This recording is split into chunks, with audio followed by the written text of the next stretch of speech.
Good evening. I, Dr. Lasagna Flowers, President of the Duncanville ISD's Board of Trustees, called this meeting of the Duncanville Independent School District to order. Let the record show that a quorum of Board of Trustees is present, that the meeting has been duly called, and that notice of this meeting has been posted in accordance with the Texas Open Meetings Act, Texas Government Code, Chapter 551. Our mission at Duncanville ISD is to engage, equip, and empower all scholars to achieve their unique potential. We will now move to opening ceremonies. Trustee Savage Martin, would you open us with the pledge, please? Please stand. I know. I pledge Allegiance to the flag of the United States of America and to its republic for which it stands, one nation, under God, with liberty and justice for all. Honor the Texas flag. I pledge allegiance to thee, Texas, one state, under God, one and indivisible. You may be seated. Trustee Vera Cruz will lead us in a word of prayer. Thank you, Madam President. Please join me for a word of prayer. Lord, we commit this evening's meeting to you. Give us clear minds and peaceful hearts and decisions that are being made tonight. Give us insight to lead with integrity, that our decisions may reflect what is right and good. We pray for the overflow of fresh vision and new levels of wisdom for students, educators, leaders, and the Board of 8 during summer break. We pray for favor and protection over all students, educators, campuses, and all classrooms upon their return in August. All the glory is yours forever. Amen. Amen.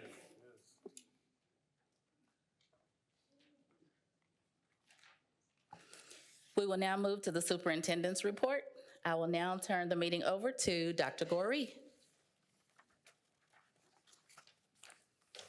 I'm sorry, before you go into your superintendent's report, I would like to just acknowledge and thank you for being our superintendent, and this is our first board meeting, so can we just acknowledge him and give him a hand, please?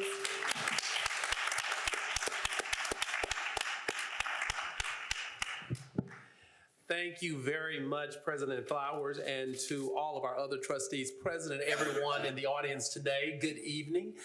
It is absolutely my pleasure to sit before you today and to present the superintendent's report in my capacity as superintendent of Duncanville ISD.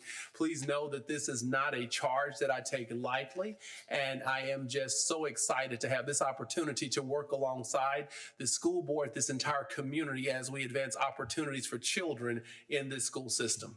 Today, I'd like to start off by talking a little bit about a few things that are happening in our school system. And, pardon me with the technology as I learn my way through how to navigate our wonderful new technology in our boardroom. Of course, we'd start off tonight by congratulating the 1,023 recent graduates of Duncanville High School. Let's give them a round of applause. At the same time, more specifically, we're really excited about the 67 of our Collegiate Academy students who graduated high school with an associate's degree. There were also 110 P-TECH certifications earned and 531 industry-based credentials earned in the CTE program. What that means is those are students that are graduating that can choose to be employed. They can choose to go to college. They have choices, and that's what we're creating for students here in Duncanville. Additionally, we'd like to recognize the 26 National Math and Science Initiative scholars that were presented their awards, 36 College Board Hispanic Recognition Awards, 24 College Board African American Recognition Awards, 41 College Board First Generation Recognition Awards, 11 College Board Indigenous Recognition Awards, and 10 seniors have enlisted in the military, and we thank them for their service. Congratulations again to the graduates of the class of 2024. And we certainly will be remiss if we did not acknowledge the parents, the grandparents, and all the loved ones that played a significant role. We know that as a village, we shall raise our children. moving on to the Summer of Champions, which I would consider to be my inaugural event as superintendent in this district, because when I came into the district on June 3rd, we also kicked off the Summer of Champions. Our summer program has certainly been designed in Duncanville to create academic growth in our students. Again, my first week in superintendent in Duncanville provided me with the opportunities to tour summer programs with trustees, and some of the sites we went to were Acton, Hyman, and Kennemer. The Summer of Champions curriculum is engaging, and a lot of it's designed around being fun and not just your traditional things that you see during the school day. We're so proud of everyone that's contributing to this summer program and looking forward to our students taking advantage of these opportunities to not only learn, but to also engage in fun activities to create a more successful school year.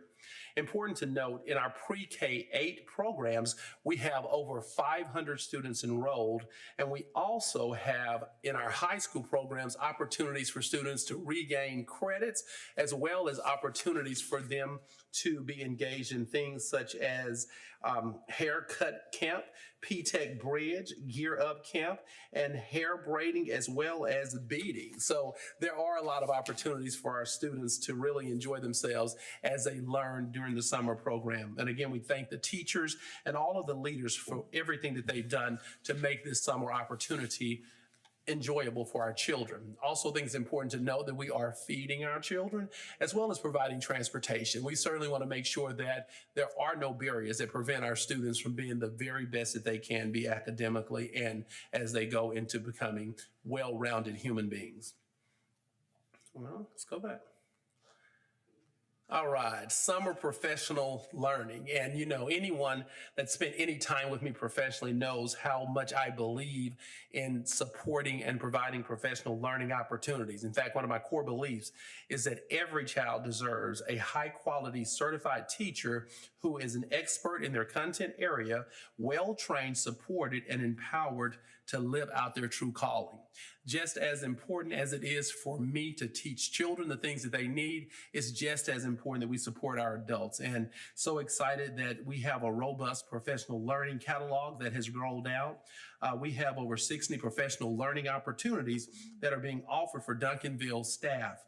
The catalog is comprehensive, and it actually goes through May of 2025. If you look on your screen on the left, you see a few of the sessions from the catalogs that are being offered. One of the most important trainings that we offer, and I'm so excited that so many teachers are taking advantage of it, is our CHAMPS training, which is also offered multiple times this summer. CHAMPS is a positive approach to campus and classroom behavior management. The practical strategies that are presented in CAMP help teachers in their classrooms to promote responsible student behavior. We all know that when teachers are in the classroom, if you don't have an appropriate level of behavior and self-direction, it prevents you from being the very best that you can do. And this training is addressing that. We've had over 400 staff members to enroll in this training for this summer, and 200 are registered to complete it as they go into next school year. And again, annually we host the Duncanville U, a highly energetic, highly engaging 2-day professional development learning conference. And that conference will take place at the Midlothian Conference Center July 16th and 17th, and that will be from 8 to 3:30. And certainly, trustees, you will receive more information on that. One of the most exciting opportunities of my first 2 weeks was having an opportunity to participate at first in a bond update meeting and really learn more about the bond that our community passed. I would certainly be remiss if I didn't pause just to thank our community for trusting and reinvesting in what we do for children by passing a $170 million bond in this past November. As we go forward, though, in that same respect, I look forward to really working side by side with our bond committee, with our community, with our architectures, with our managers, so that we make sure that we are as responsible to our taxpayers as we are to our students. I had an opportunity, if you look at the pictures, to participate in an activity at the high school where renderings of what our new technology center at the high school could look like were presented. And we actually had our teachers to come in to give feedback and input as to what their thoughts were around what we needed to focus our time and attention on. Who better to tell us and to support what we do for children than our teachers? So it was a wonderful day. If you look at the bottom picture, you see that probably the only person that knows more about what the students want will be the students. So we also engaged our students, and they were a part of this feedback opportunity so that we make sure that whatever we do design, it will be something that will be well received and that will lead to positive outcomes for our students. So that was very enjoyable, and really looking forward to continuing that work as we implement those projects approved through the BUN initiative. President Flowers, that does conclude our superintendent's report. And before I pass it back over to you, I just want to once again thank our community for all of the warm wishes, whether that's our staff, whether that's our parents. I've had several opportunities to go to the community events, and it is clear why this is called the City of Champions, because it's clearly a will and a want for this school system, for this city to be the very best that it can be. And I just look forward to working alongside the great educators to make sure that our children are provided with those incredible opportunities academically. Thank you very much, President Flowers. Thank you, Dr. We have a new toy up here, you guys. Thank you, Dr. Goree. We will now move to recognitions. I will turn the meeting over to Ms. Connie Wallace.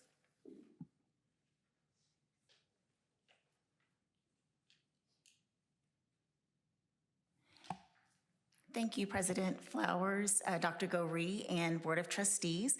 I am elated to present tonight's donations totaling over $2,400. Kona Ice, they made a cash donation, and the remainder of the donations that we have received are all supporting our Panther Pantry. Are there any questions about the donations that we have received that are presented here tonight? Yes, I do, Madam President. Could you talk about the one that we received from Joe V's? Absolutely. So we are grateful that Joe V's sought out our district, and they presented us with a check in the amount of $10,000. Well, we got the big check, the fake check last week in the amount of $10,000, and it is to support our Panther Pantry as well. So once those funds have actually been secured in the district and Todd's team processes everything, then we will be excited to come back to the board and formally present that as a donation received. Thank you. Yes. Any questions? Dr. Goree? Thank you. I too want to, from my seat in the Office of Superintendent, say a huge thank you to Joe V's Grocery Store. We did have an opportunity, along with several trustees, to attend their opening ceremony. And I tell you, even since that time, they have reached out and are truly, truly vested in being a wonderful partner with the school system. So we're looking forward to continuing to build on that relationship. And we will bring you more information after those dollars have been received. They've sent the procedure to get the money, though. So we just got to actually go through getting that done. So again, thank you to Joe V's, and looking forward to them in our community, not just for grocery needs, but also as a partner.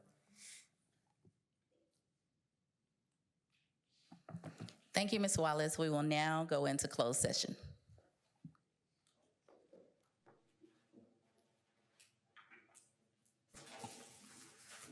Good evening again. We are back from closed session. Do I have a motion to approve the appointment of the elementary principal as presented? So moved. Second. It has been moved in second. Are there any questions, comments, or discussions? All in favor, please show by raising your right hand. Motion, any opposed? Motion carries 5-0. Do I have a motion to approve the appointment of the intermediate principal?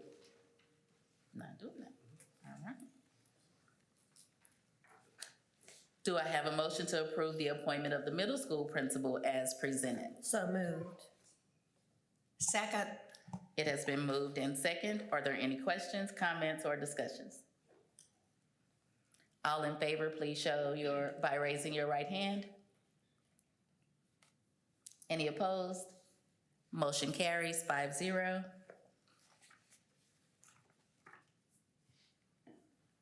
Do I have a motion to approve the appointment of the Chief of Student Services and Campus Support as presented? So moved. Second. It has been moved in second. Are there any questions, comments, or discussions?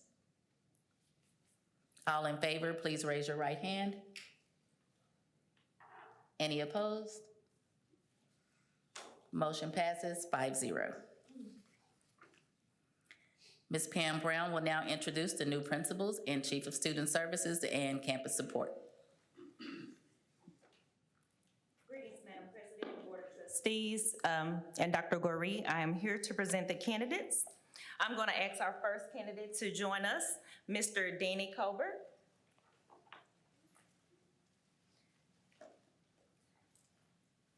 I am pleased to announce Danny Colbert as the new principal of Alexander Elementary. Mr. Colbert, already a valued member of the Duncanville Panther community, is transitioning from his role as assistant principal at Duncanville High School, where he has served the past 3 years. At Duncanville High School, he played a pivotal role by leading the 9th grade team, managing freshman operations, and spearheading initiatives in the CTE and biology departments. His efforts help to transform professional learning communities and implement proven methods to elevate student achievement. With 17 years of experience in education, including 12 years in campus administration and leadership roles, Mr. Colbert brings a wealth of experience from his work at the elementary, middle, and high school levels. He holds a bachelor's degree from Paul Quinn College and a master's degree from Prairie View A&M University. He is a results-oriented leader with a demonstrated history of improving student performance and fostering academic excellence. Please join me in congratulating Mr. Colbert on his new role as the principal of Alexander Elementary.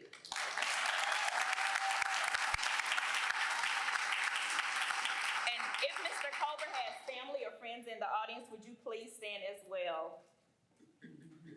Thank you. Thank you, Mr. Colbert. I'm going to ask our next candidate, Mr. William Davis, to join me at the podium. I am pleased to introduce Mr. William Davis as the new principal of Byrd Middle School.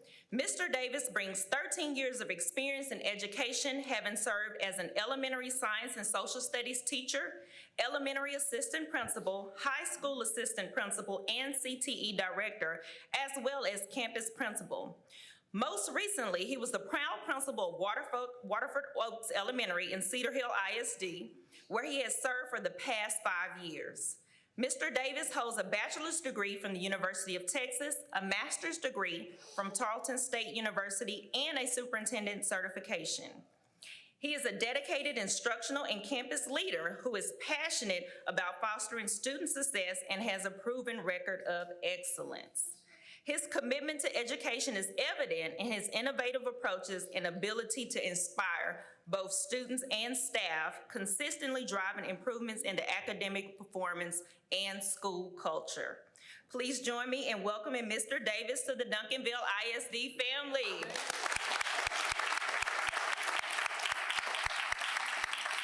And if Mr. Davis has friends and family in the audience, would you also please stand? Thank you. Thank you, Mr. Davis. And I'm going to ask our next candidate, Mr. Tellens Graham, to join me at the podium.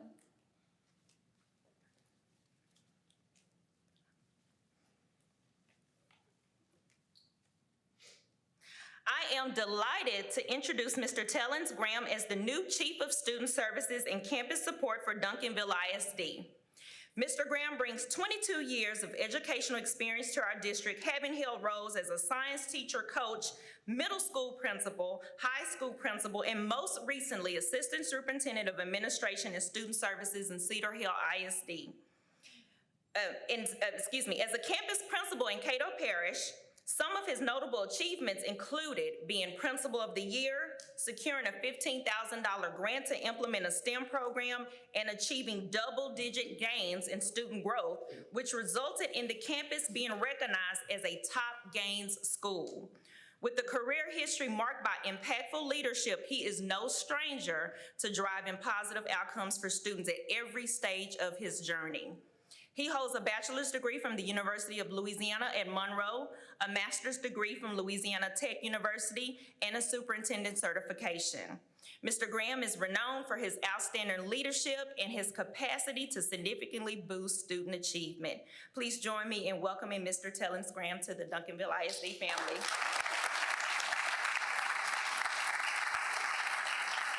And if Mr. Graham has friends and family members in the audience, would you also please stand? Thank you for joining us. Thank you, Mr. Graham. Thank you, Board of Trustees. Thank you, Ms. Brown. We will now move to conduct a public hearing to allow public participation in the discussion of the proposed budget for the 24-25 fiscal year for the General Fund, Child Nutrition Fund, Debt Service Fund, and Compensation Plan.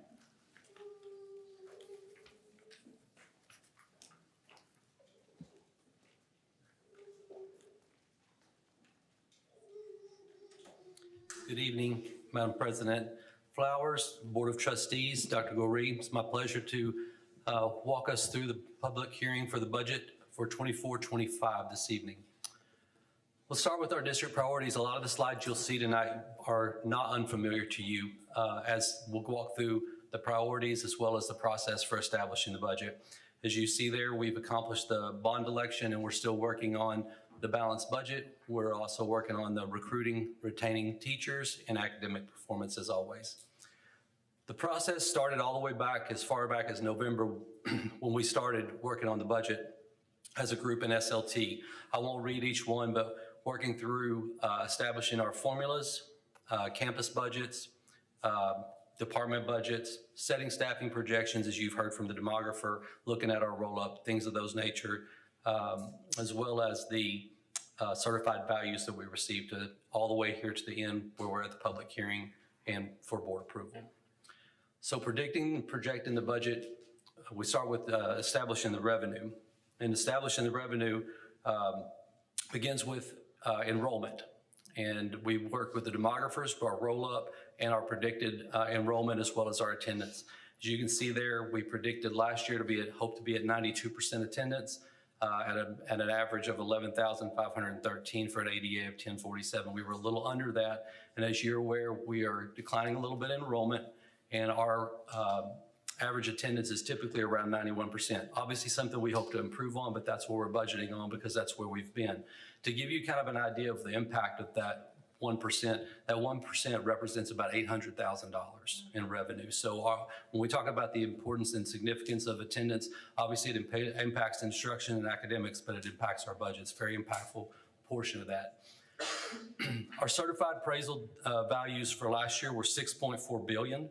And those were certified values. We don't get our certified values until July 25th. What we have currently is our estimated values. Those come out at the end of April. And so right now we currently sit at $7.5 billion. You see a significant increase. I do anticipate that will drop. That 7.2 represents about a 4% decrease. Those are protested values and things that we won't get those new numbers until July 25th. And once we have those, I anticipate it'll be real close to that. But again, we're basing these on estimates because that's what we have to go on. Those are the driving factors in setting our tax rate. And I want to be real clear on our tax rate because you're going to see two numbers here.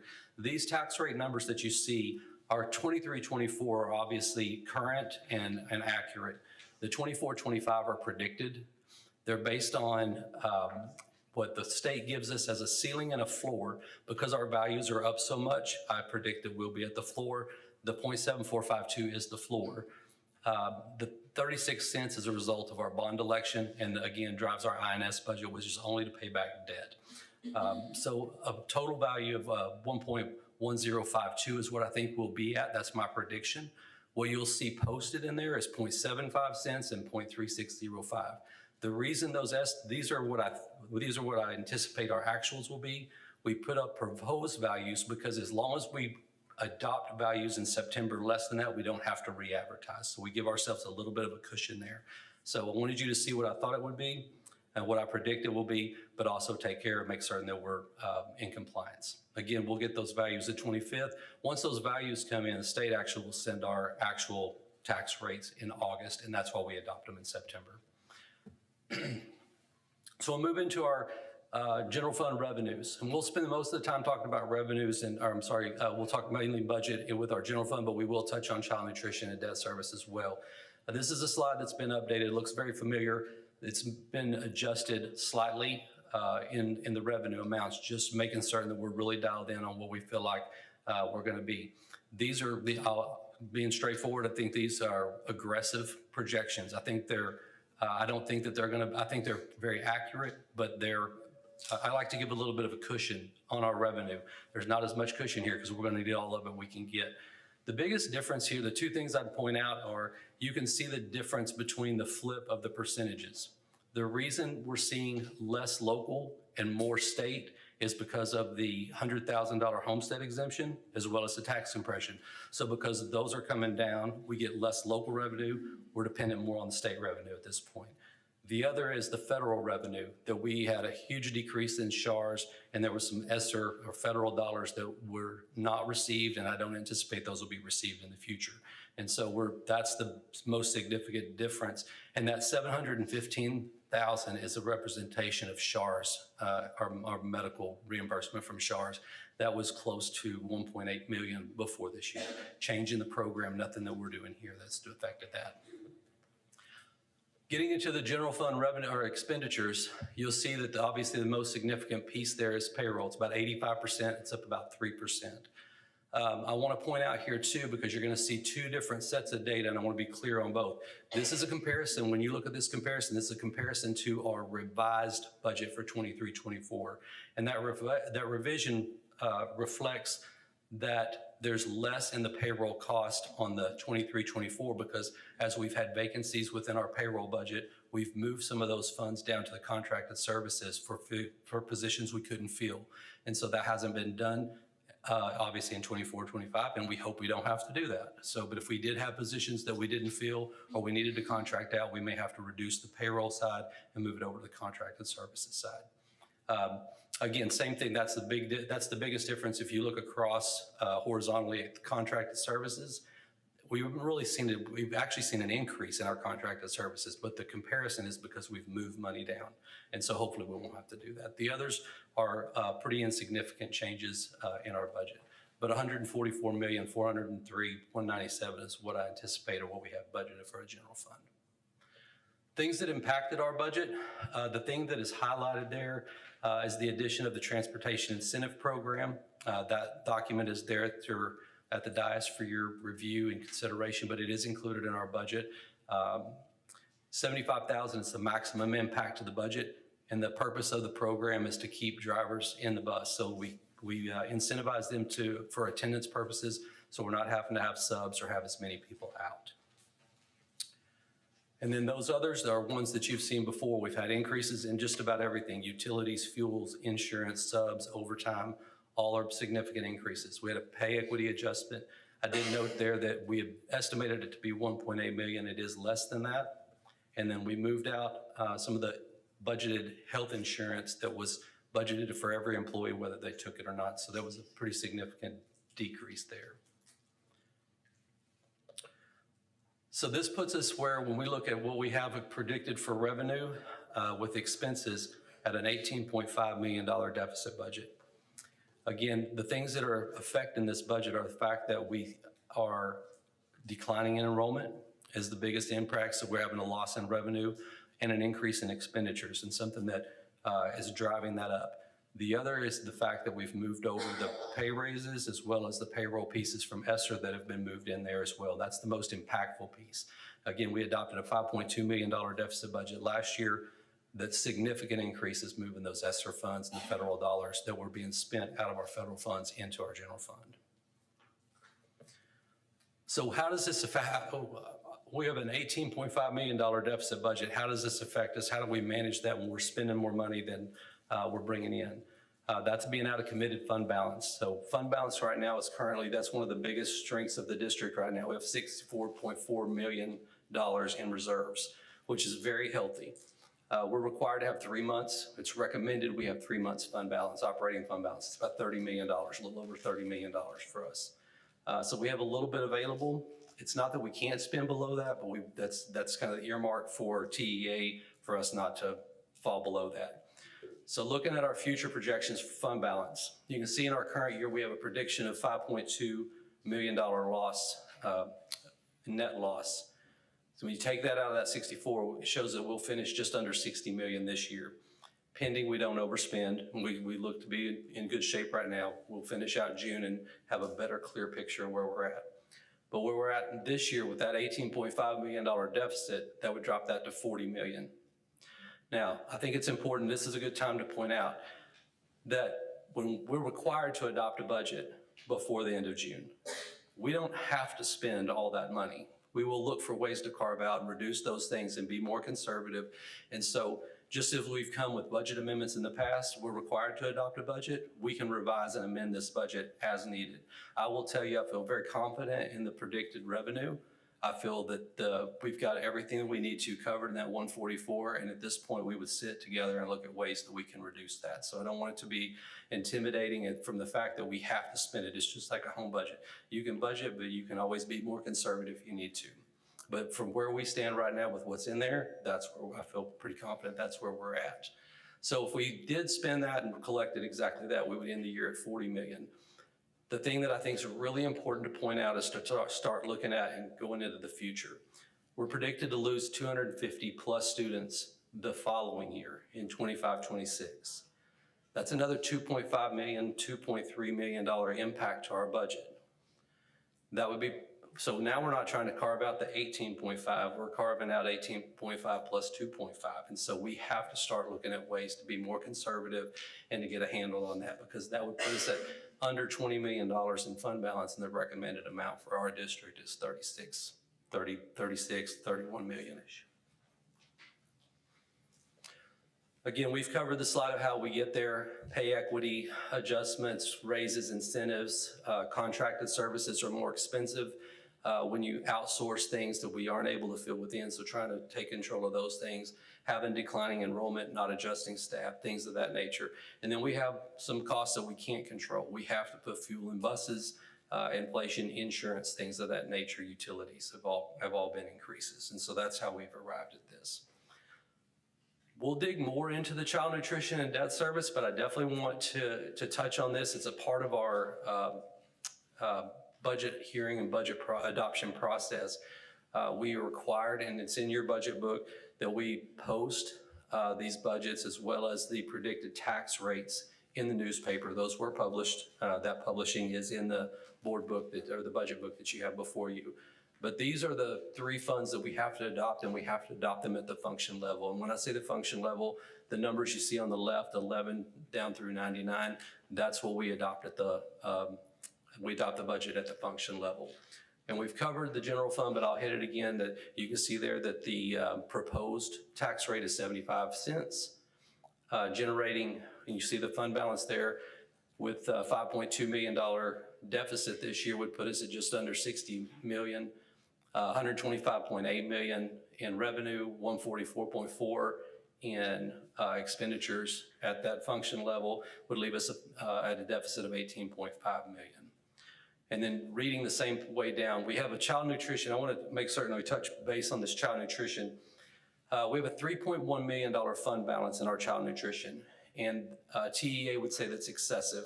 We need to be closer to 1.7. When they review that, they make you put a spend down plan. What are you going to do with these funds? How are you going to use those?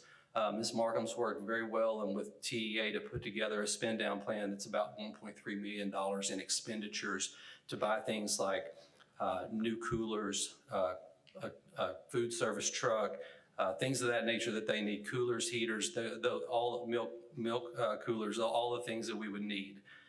That's a part of that $9 million expense there you see in the middle there at function 35. So that is included in these expenditures. Why that's important is when you look at that 3.1 million, we're going to be predicted to be about a $500,000 deficit this current year, which would drop that to 2.6. And so my communication with TEA is we're required to put a spend down plan in place, but we're already spending down. The reason for the deficit that you see there, if you'll remember last year, we moved all the employee pay from $11 minimum to $15 minimum. So that drove that cost up. And that obviously the food service side is very labor intensive. So that's why those expenses are up. So within that $9 million, it's included in there because TEA requires us to put it in there. I do not anticipate spending all that because if we spend all of that, you can see that that would put us at a $2 million deficit, which would leave us about a $500,000 in fund balance, which is also not fiscally responsible. So we will monitor that spend down plan.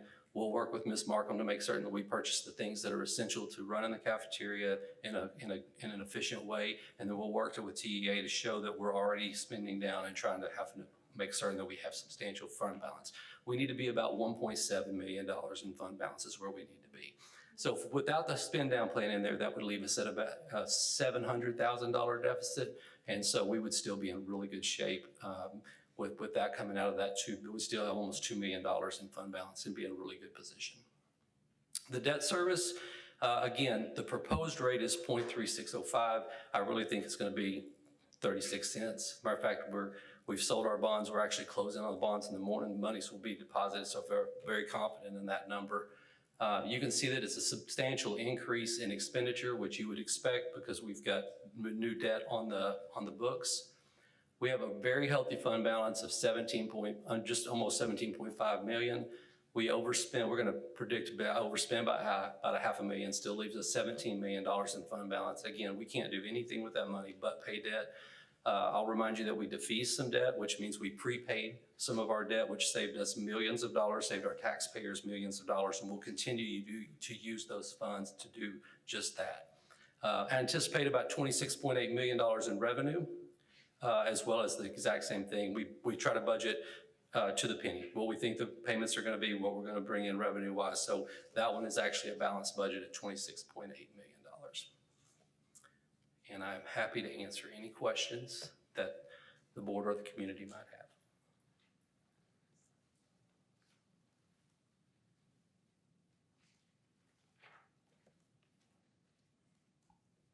Are there any public comments on the budget for the 24-25 fiscal year for the general fund, child nutrition fund, debt service fund, and compensation plan?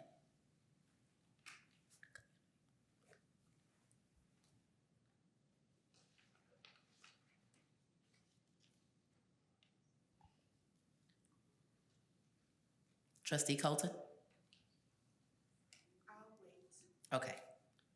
I was just wondering if we were opening the public hearing. We did. Yeah. We do not have any public comments. The hearing has ended. We will now move to communications from citizens to discuss pending agenda items before the board.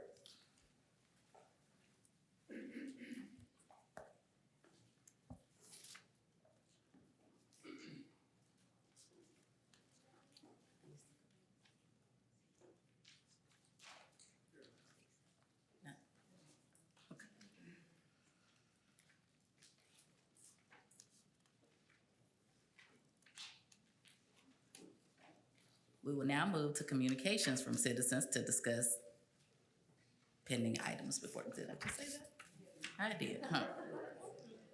I didn't bring my glasses. Thought I was doing pretty good. Communication from citizens to discuss, if there are no communications from citizens. We do not have any communications from the citizens regarding a pending agenda item. We will now move to the consent agenda.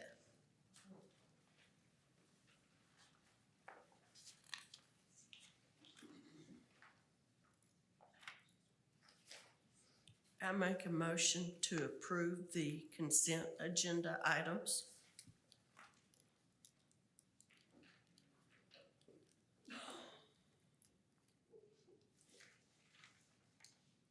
Can I get a second? For consent, to approve the consent agenda items. I'm so gone because I can't see. Second. The motion has been made and second.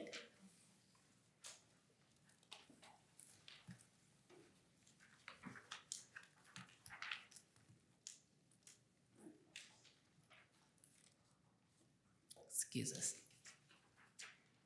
We need to vote.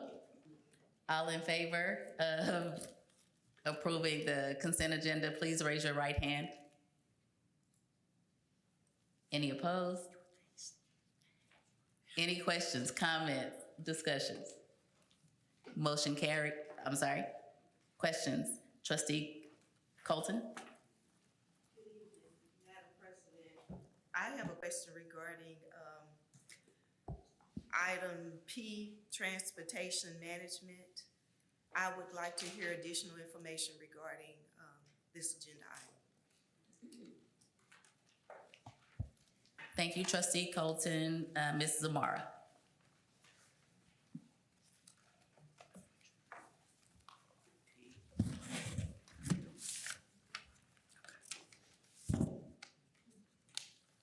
So, good evening, Board President, Dr. Flowers, Dr. Gorey, and Board of Trustees.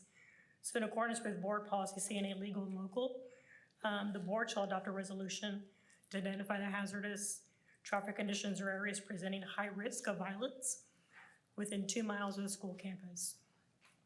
So a hazardous condition, it exists where there's no walkway provided and children must walk along or cross a freeway or expressway, an underpass, an overpass, or a bridge, an uncontrolled major traffic artery, an industrial commercial area, or another comparable condition or areas presenting of high risk of violence. So because the state only provides bus transportation funding for students who live 2 miles or more from the school, adopting the resolution that's on page 228 will allow the district to request additional funding up to 10% of the regular allotment for transporting students that reside within the 2 miles if they live in the hazardous traffic areas. And those routes you have on pages 226 and 227. So therefore, tonight we're asked for you to approve the resolution identifying the hazardous traffic areas or conditions that present high risk of violence within the 2 miles of the school campus. Trustee Savage Martin? It's my understanding that we've had these hazardous conditions. We've just added some for this year. So we actually took away. Oh, So we really? took away some because there's a sidewalk now, or there's different things that we no longer consider that area hazardous.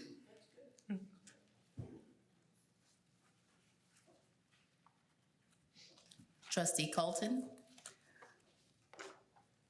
So what is the effective date of this proposal? It'll be for starting the new school year. Okay. And then how will parents and students be notified? So we have the list of students who will be impacted, and we will notify them a couple of ways. One, we can do the parent portal app. So if a parent requests transportation, we can let them know we're not providing it for them because they no longer live within the hazardous area. And then we can also send communication through talking points, because we'll have a list of students that are impacted. Was there any opportunity to provide comments on this by the community or by the affected students? We did not. We did do some research. We drove around the areas, looked at the different places. We also, so for violence areas, we look at if there's sex offender in the area that a child might cross nearby, near their home. We use that data to determine reducing the number of hazardous areas that we had.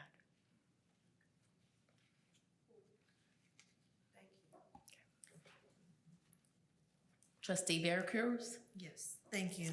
I was wondering, does it affect the crossing guards, or do we mandate a crossing guard at these points? So wherever there is an area that does require crossing, or if there's not a manned person there, and we're working with the city of Dallas and Duncanville to make sure that there is a person assigned to those areas. Thank you. You're welcome. Any additional questions?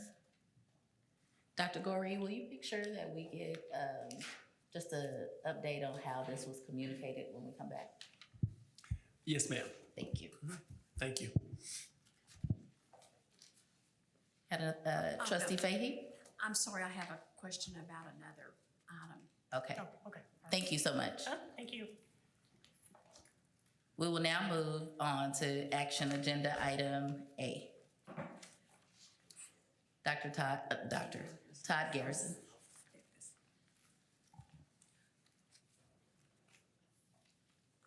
I had a question about consent item. 8O. The consent items that we just Yeah. approved? Yeah, I You just want it- had a question about it. Okay, let me see, who is that? It was the purchase over $50,000 for the College Board AP exams. Okay, Dr. Lewis, will you come to the podium, please? We have a question on 8O, College Board AP exams. Okay. Thank you. Do you keep data on how many students take that test and then how well they do and how far they go? I just want to get, our dime's worth. And I know that some students pay for part of their exam. I mean, do you have data on how many students pay all of it, how many pay part of it, how many pay none of it? Are all the AP tests that we buy, are they all used? I just needed a little bit more information. Okay. So the AP exams that we have for our students, we do have some students, if they are not on free or reduced lunch, that will pay for part of their exams. We do cover the majority of it to ensure that we have equitable access to the exams. As far as our students' success rate on the AP exams, we have had, so this year, Dr. Goree actually brought out in his superintendent's report today, we have had incremental growth in our students that are excelling in the exam. So we've had some scholars that were actually, that received recognition. So last year, we went from having 32 students that were recognized to this year, we had over 100 students that were recognized for AP exams. We have some AP exams that are more successful than others. Our Spanish literature and language is our most successful AP exam that students are taking. But in the numbers as far as which students, the number of how many students pay for the exams, I can get that information for you if you like for the next time we meet. Is it usually about half? I mean, I think last year it was about half. It was It is. 45,000. I want to say it is about half, but I can get a more specific number for you for the next time. Don't that worry we about meet. it. Don't worry about Is that helpful? it. It is. Thank you. Okay, Thank you. thank you. We'll get that. I can get that.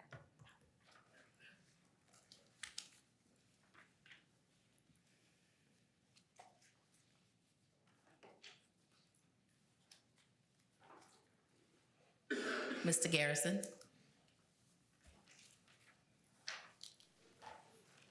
Good evening again, Madam President, Dr. Flowers, Board of Trustees, Dr. Goree.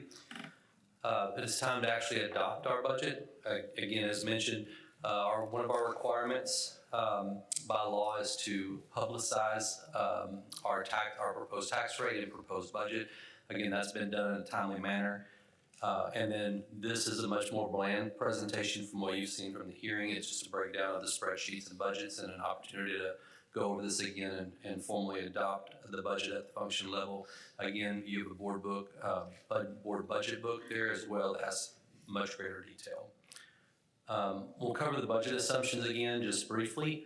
10,360 ADA based on the 11,385 enrollment at 91% attendance. About 11% increase is what we're looking at currently in our taxable values to $7.2 billion.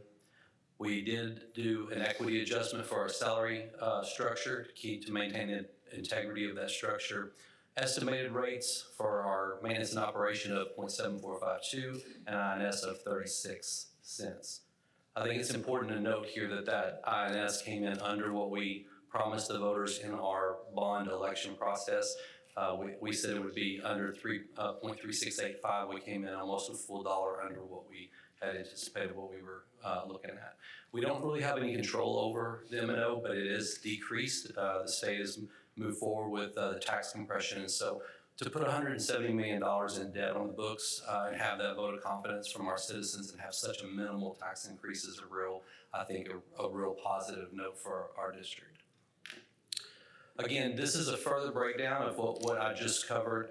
The revenue comparison from 23-24 to 24-25, and this is general fund. You can see there the $125.8 million. It's about a $1.6 million difference from what we adopted last year. Now, when you consider the fact that we lost almost $3 million in federal, and we've only shown a decline of 1.6, that's largely due to our investments. We have quite a bit of fund balance invested in the pools, and we're drawing good investment money, so that helps offset that loss. It's a real win for us as well. A breakdown of the source of our revenue, we see we get very little federal money, which is not uncommon. Again, less local, more state. That's just opposite of what you've seen probably over the last 10 years due to the tax compression and the increasing homestead exemption. This is the general fund comparison on the expense side. You can see there, there are some things that I really want to point out that really I feel like skews this data, and I want to make certain that I point that out because we're actually showing a $3 million decrease in our overall expenditures, and we know that that's not the case. This includes, if you'll remember, we did a $15 million budget resolution to help pay for our bond resolution until we got our bond funds. Our bond funds are going to be deposited tomorrow, and so this is indicative of that. In line 34 there, function 34 in transportation services. Again, we don't have a decrease in those expenditures, even though it shows that we put $2.5 million in there for the purpose of purchasing buses. And then in line 81, facilities, that's where the other $12.5 million was deposited for architect services, bond services, things that we were going to pay out of the bond until we were able to refund those. And so that's what throws those numbers and makes that look like that. So I want to make certain that we covered those two things in particular. Again, with the $144.4 million expense anticipated, it would show a $18.5 million deficit and leave us with a fund balance of $40.6 million, about 28%. This is the comparison by object that I told you would be a little bit different than you saw in the budget hearing presentation, because this is a true comparison of from what was adopted last year, original budget, not revised, to our current proposed budget. You can see that there's very little change in supplies, miscellaneous, and capital outlay. About a $2 million difference in our contracted services. One of those is for the contract. About $1 million goes into our, withdraw blank. I'm going to come back to that one. One of them is transportation services. It's something we'd outsourced, hop, skip, drive, that had been in a federal fund that got moved over. Some of the mowing. And it's ed blocks. We just talked about that. Elevate K-12 contract. There's $1 million in there for an outsourced company that comes in. If we can't fill teacher vacancies, that they have that service. That's where the other $1 million is in contracted services. On the payroll side, we're up about $9 million. 7.7 we talked about was moved over from ESSER, and then as well as the increase in the overtime and extra duties items that have been moved up. So an increase overall compared from last year to this year, from adopted to adopted, just 11.6 million. And this is a breakdown by those object codes. So these object codes of 61, 62, 63, that's how we categorize payroll, contract services, miscellaneous supplies, etc. This is just a chart that shows you the percentage of those. And really the main point of this is to show you that the bulk of our spending goes directly towards payroll, over 85%. That's a pretty high margin for schools. Again, when we talk about, I think it's another good visual of when we talk about the $18.5 million deficit, there's not a lot of money. When you take that, the rest of that up there, that's 11, 16, 22 million, 22, $23 million that's not dedicated towards payroll.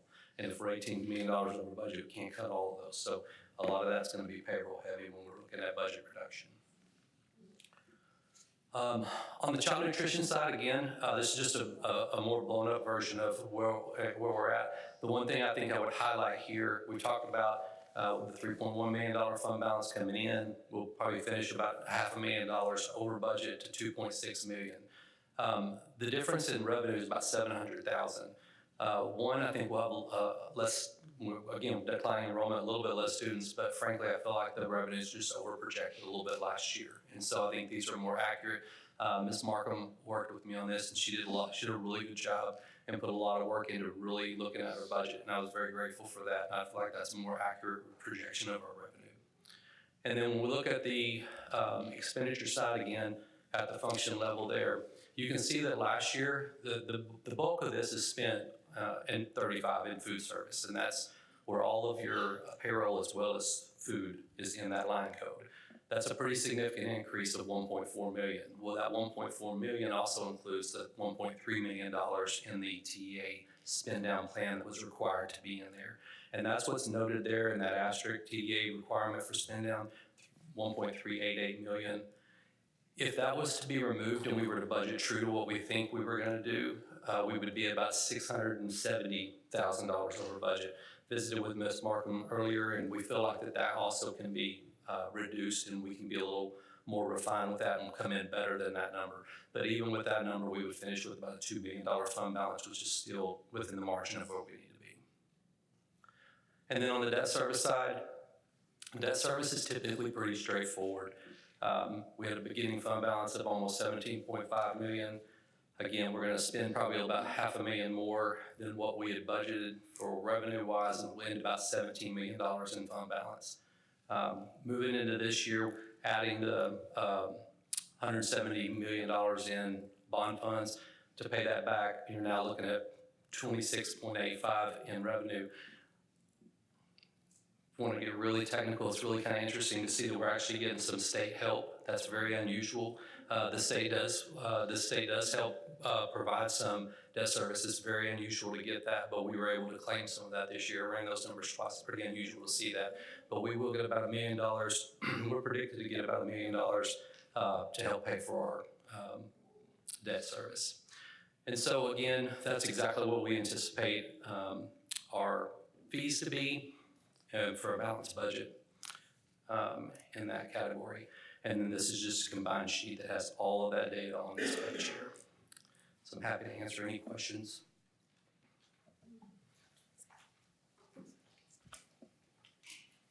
Do I have a motion to approve the general fund, child nutrition fund, and debt service fund budgets for 2024-25 as submitted by Todd Garrison, Chief Financial Officer, and as recommended by Superintendent Goree?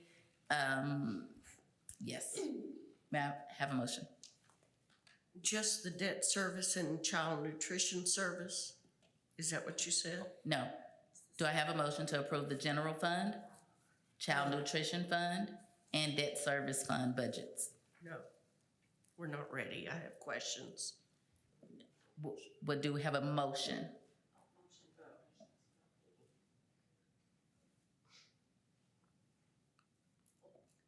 We can, questions and comments and discussion comes after the motion in second. Can we get a motion?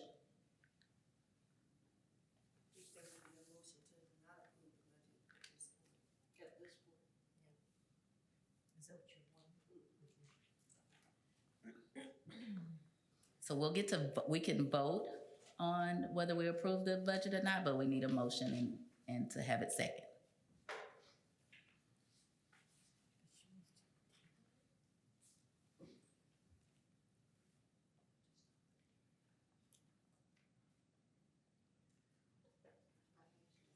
We have our attorney present. Ms. Ashley, will you assist us, please? So if no one feels comfortable to make a motion right now, it is okay for them to ask questions to staff if they want some additional information, and then a motion can be made. You can call for a motion again, Dr. Flowers. Thank you. Okay, so are there any questions? Yes, there are. You mentioned that we had more information in our board book, but the board book contained one page, and it was general of nature, like suggested motion, recommendation. But we didn't get that information until tonight. So it's really kind of hard to dig down into the budget at this point, but maybe some questions will help us a little bit. But I thought you thought maybe we had more information and we don't. My understanding is that those books had always been given at this time. I could be mistaken. Well, for the budget, you know, our biggest thing is the budget and hiring the superintendent, and we really need information before the night that we have to do it. Plus, the last budget meeting, is that what we call it? Yeah, budget meeting, a week ago or 2 weeks ago was canceled. So, you know, like, I'd like to know what 2% to existing employees, professional employees, would do to our budget. We're, you know, if we voted right now, we're already voting for a deficit budget. I'd like to see how much further it would go with 2% for professional employees, possibly a set stipend or whatever you call it for our auxiliary employees. But these kind of things are usually done. I'm throwing it at you and you probably don't have it in your head unless you've been working on it. But I kind of would like to know, because I'd like the employees to know we at least looked into it. And it hasn't been mentioned in the two budget meetings that we had. The reason in my opinion, the reason it has not been looked into is because it was never given consideration, as our budget deficit has grown 3 times the amount. And within 2 years, we would be below the recommended threshold for even in our fund balance. So any increase to overall, we're getting no increase in funding from state level. And we're already over budget with where we're at. And so there was no mention within any of our groups, SLT, budget committee meeting, workshop. It's never once been mentioned that there was any interest in seeing if there was an ability to increase salaries. Compensation was discussed in both of those meetings, and compensation was approved through HR for the equity adjustment. And if it was going to be done or considered, that would have been the appropriate time to do that. I'm happy to look into it, but it's going to increase. Not only is it going to increase your deficit beyond the 18.5, it's also going to increase it from now on. Because it's an ongoing expense. Yes, ma'am. Yeah, because explaining that very fully helps. Sure. You may not know, but we've been receiving tons of letters from our employees. Not only our employees, but AFT employees that I think have come from other school districts. But it really puts the pressure on us to at least not investigate it. You know what I mean? Ms. Fahey? And I have not haven't had time to look through this evening, but I know that a couple of years ago when we gave some great raises to everyone, and Dr. Smith warned us. I mean, he told us that we probably shouldn't be doing that, but we wanted to help our staff, and so we did it. But in that raise, we also gave teachers with 20 years or more an extra $4,000. Well, those teachers this year are going to get another extra $4,000. Like, how many of those, what part of this budget goes to those teachers? I'd like a little more numbers like that, like how many paraprofessionals do we have now in average, and it's probably in here, and I apologize. No. But, okay, that's one thing. My second thing is, on our budget calendar, from the very get-go, when we started doing budgets back in November, we had June the 10th as a planning meeting, and it was canceled last Monday, but I don't know who or why it was canceled. I don't know.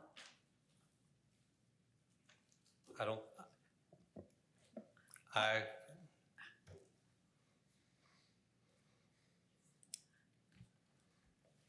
It was originally on the calendar as a tentative date, Okay, and so it was just tentative and okay.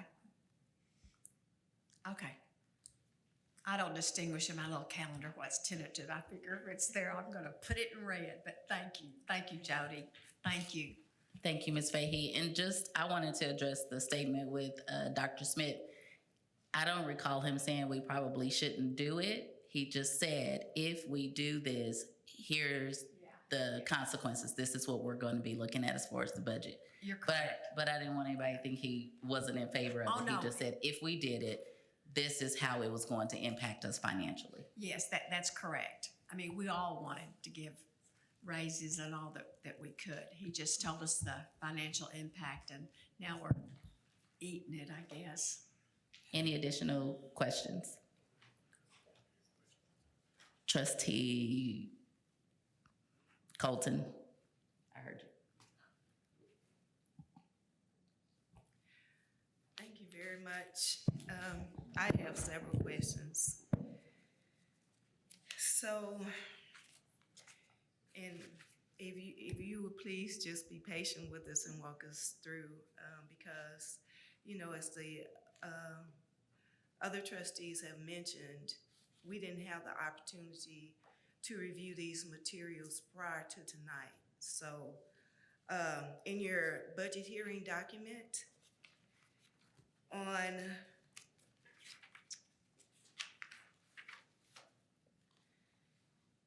slide 5, tax rate.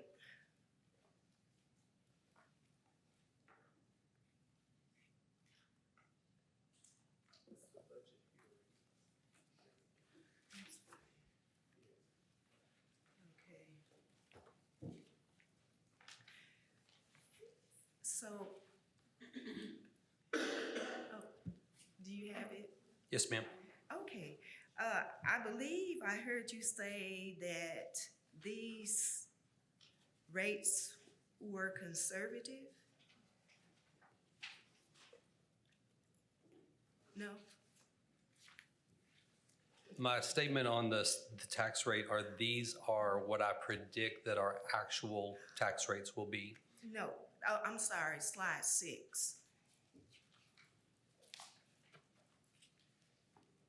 So And so the amounts, I believe you said that they were conservative. I actually said they're aggressive. Okay, they're aggressive. Yes, ma'am.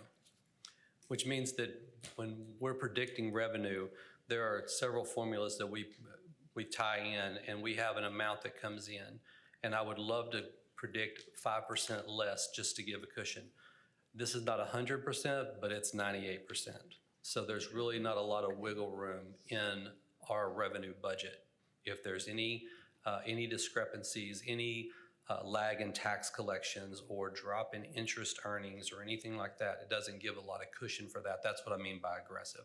I do feel like that this is very on target for where we'll be. I feel like these will be pretty accurate, but there's not a lot of cushion in doing that. Okay, and then you mentioned something about a medical reimbursement. The federal dollar there, that 715,000, that's related to our SHARs. That's federal reimbursement for students that receive reimbursable services through health claims. And it's about half of what it was previously, and again, that's a federal change nationwide.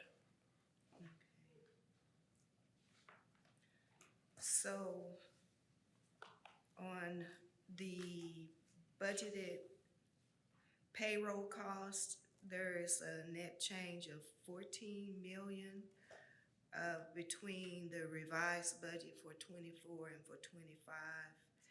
And so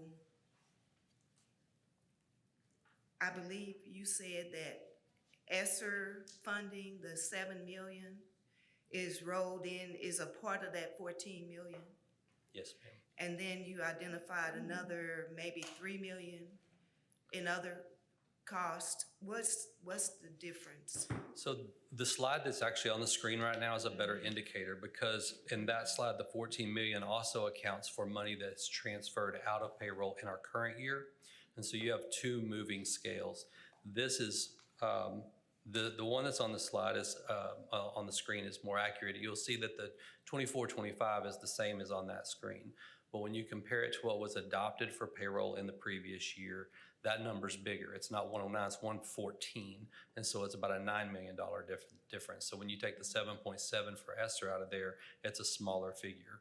And so we were very under budgeted in our extra duty, our overtime, and our subs. All of those were over budget in our current year. So those had to be moved up as well. And so those are the biggest factors on increases to our payroll. Okay, so through attrition, did we not reduce positions? We have reduced some, yes, ma'am. And, okay. So looking at the revised budget, it takes into consideration that we have vacancies. So while our adopted budget was 114, our revised budget for 24 is 109 Correct. due to vacancies. No, Right. due to money that was transferred. So payroll cost, the payroll line was decreased. The contracted services line was increased. So the monies that were in those vacancies have been moved down to the contracted services For 24. for 23-24, current year. And then for 25, monies were taken out of contracted services and put back in payroll. Yes. Not necessarily taken out, but you're back to your Yeah. original budgets for both.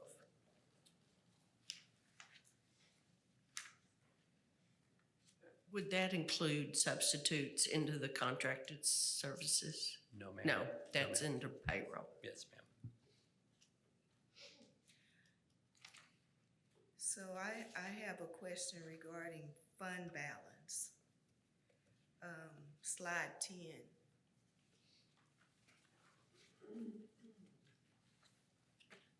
Yes, ma'am. Okay, so total fund balance, the 64.4 million, that's as of projected for July 1st? It was July 1st of '23. And so because we've adopted a negative, or a deficit budget this current year of 5.2, we're predicted that 64 would end up being closer to 59 million as of July 1st of '24. Okay.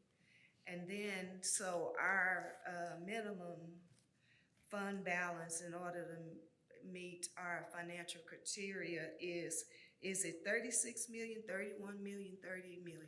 Well, it's 3 months of your operating budget. So that's going to fluctuate depending on what your operating budget. So when our operating budget was 132, it's going to be different than it is at 144. And so at the time this was done, this was based on the 132. And so at 144, that's the reason for the fluctuation.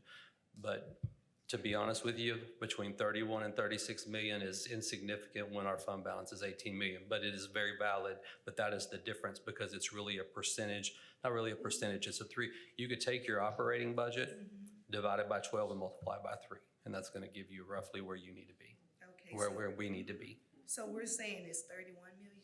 And the At the reason- time that this slide was done, it was based on the 132. So yes, ma'am. Okay, so the reason why I'm asking is because if our minimum that we have to have in that fund is 31 million and our balance is 59,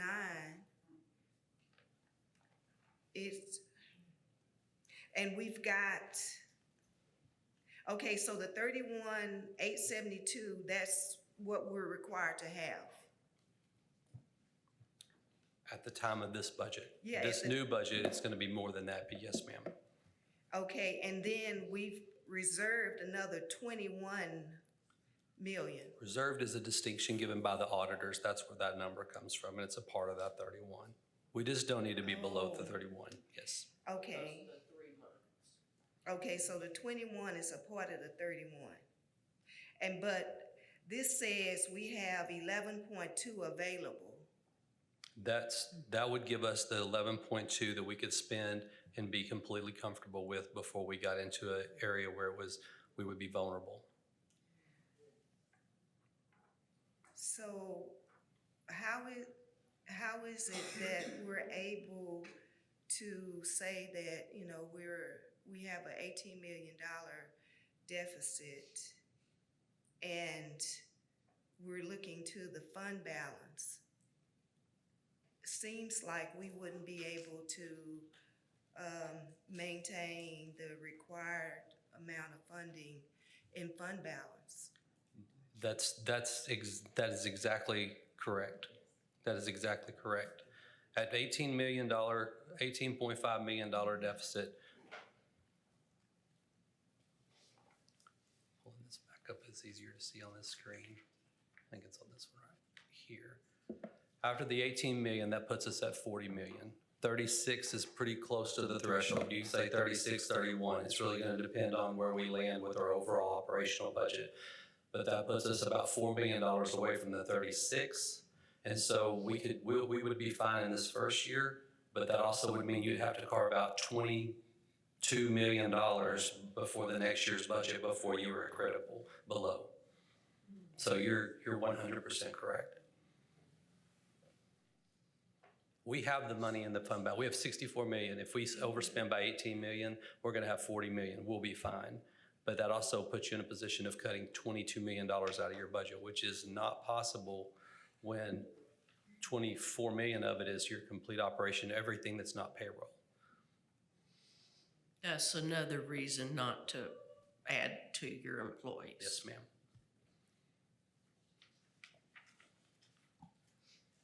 Do we have any additional questions, comments, discussion?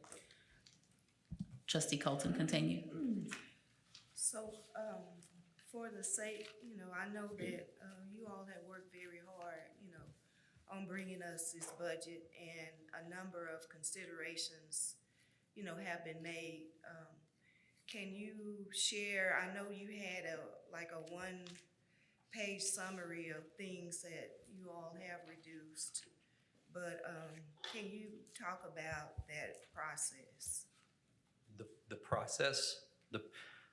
The process has been working strategically with our SLT group, our departments, and campus budgets. So some of the things that we've done, we've reduced the campus budgets. We wanted them to be the least impacted.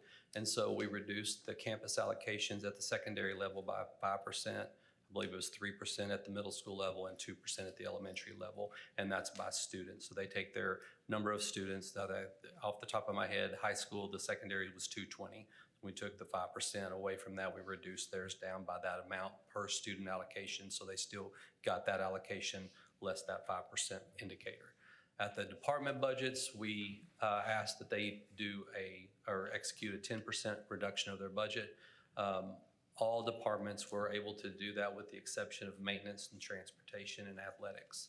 It just wasn't reasonable for them to do that with the consideration of utilities, fuel, overtime payroll budgets. The things that were moved into transportation from federal was almost $1 million. Athletics, the same thing. It wasn't given to their discretionary line item budgets, but their extra duty overtime for gate workers at events, things, the auxiliary cost of running and hosting our events were far over budget. So to correct those budgets, so nothing was added so that somebody had extra money. It was to cover excessive costs that were already occurring by holding those events. So in doing that, even though we reduced out probably $400,000 or $500,000, we added $1.8 million in extraneous costs that we're already spending that just weren't budgeted, that were unbudgeted. And so I know that there's a lot of moving factors, but a lot of that increase is correcting budget errors, or not, I shouldn't say budget errors, but budget situations that are consistently over budget each year. So trying to dial those in, again, subs, overtime, extra duty, things of that nature that are unseen. And so we work with the departments to do that. And then within our budget group, Ms. Fields, Human Resources, we looked at ways that what reductions could we have as far as in any vacancies that we can close, any attrition, those types of things. And again, one of the things that I don't think that I really hit on it, but a part of that increase is the equity adjustment. So wouldn't say that there were raises given, but to move the scale and to make certain that people people's salaries. So essentially, the best way to explain it is if you had a first-year teacher this year that was paid at a rate and you didn't change the scale and you had them come up, they would be a one-year teacher. You have a new person come in that would be making the same. So sliding that scale to make it equitable for everyone was also a cost that was an add to the payroll side. Is that it, Trustee Colton? Well, I do have another question, and I guess for the superintendent. You know, we know that, yeah, we were in a deficit position. We thought 6 million. This time, last year, we thought $6 million. So now we're 18 million. I think that's gonna grow based upon the information we've seen to like 20 million. What are our plans for, going forward to Right. address this? And thank you so much for the question and the opportunity to really speak to that. And what I would remind the trustees is that in my experience, I've done this before. And what I will tell you is that it's going to take a very aggressive plan that's going to start almost immediately and very formally as we go into September around what are those things that you do in a school system to cut this type of money out of our budget. One thing I will tell you is that we have to make every effort to move towards that zero mark. And all decisions have to first support what's best for children and what's best for the opportunities, but also what's going to reduce the cost that we're spending out. The unfortunate part is that most of the decisions made are around people because, as Mr. Garrison pointed out, 85% of our cost is people. So as we go into conversations, not just at the Horseshoe, but with our community around what are those things that we want to do so that we can reduce the budget. It's not going to be easy things because, again, this is a large sum of money. But again, we're going to have those conversations very early on and engage more of our community around what are those things that we do so that we can reduce the cost. In your most extreme situation, you're looking at a reduction in force, but we will take every action before we get to that, to do that. Other things that you could be looking at is closure and consolidations of schools because we are operating currently in a setting where we're not operating at financial capacity based on numbers of facilities. So really, all of these conversations will be had. Really, the exciting part, there's an optimistic side, is that we have a $170 million bond, and how we utilize that to increase opportunities, but also be more fiscally responsible will be a great opportunity to do that. One other thing that I would remind the board, if I can, is that we have to also outperform this budget. The goal tonight is to adopt the budget so that we can meet what's required by law. But the charge to me, and certainly my charge to my staff, would be what are those areas where we can outperform the budget and really still make those necessary cuts so that we can move forward. One thing I will say, and I know for a fact that our HR team, working of course with Ms. Fields, has done a good job of really reducing positions. But as we talk about even some of the positions that we've reduced from SLT, it provides a wonderful opportunity for us to now go through and ensure that every employee at the central level is also maxed out on their efficiencies and that we're getting maximum returns. But this conversation is going to be about really looking at what are those big items that we can do, but also looking at every operational position to ensure that we are as efficient as we can be. One more thing that just in full transparency, we've done this through attrition. If we are not very careful, that attrition is going to become something we have to do. So we want to make sure that we're making those decisions early on and engaging the community. I have a question. So, Mr. Garrison, I heard you mention the percent for departments and sites. I didn't hear a percent of district leadership team, so DLT. What percent, or have we made adjustments there? As we talk about equity and those things, I want to know, have we calculated where we've even addressed it there? I don't have it specifically for DLT, but I will tell you and speak to what Dr. Goree said, is that it's really been more of a function of HR. and not to pass the buck. We all have our lanes, and so that we work together on that. So they make the recommendations on what can be, we all work together, but at the end of the day, they're looking at the staffing numbers, ratios, what we can do. Once those are pulled, then I pull it into the budget. How does that affect it? What does that amount look like? I don't see it from my end. As you can see, it's more of a holistic group. So I don't see it so much from a position of DLT or SLT or teaching or paras. I see it as a holistic of what does this look like as a percentage of our budget.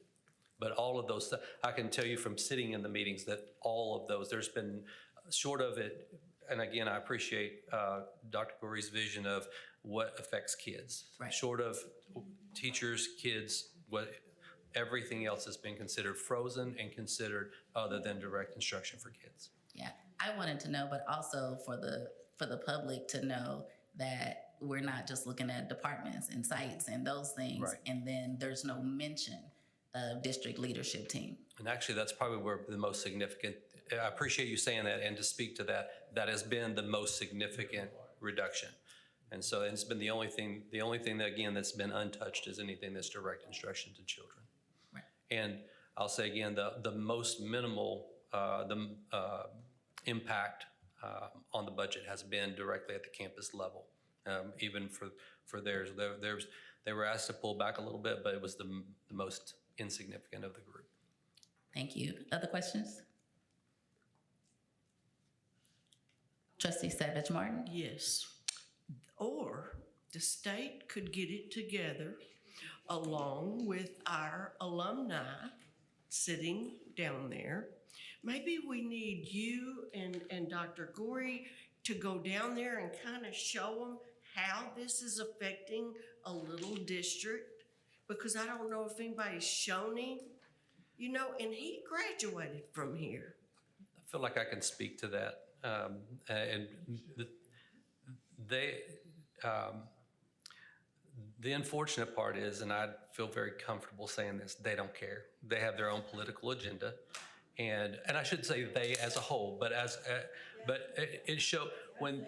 Let me explain it this way.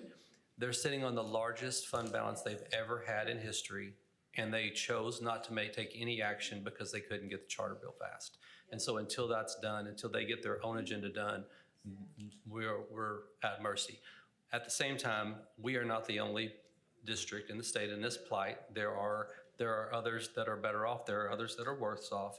But I do think that with it going into a legislative year and the number of deficit budgets that are in place and the impact that it's going to have on local communities, I think there'll be more of an outcry in this legislative session to have that happen than ever. Right, and one thing I'll add, Todd, and I'd like you to speak to those dollars, because I do believe all indications do lean to that we will receive some additional revenue.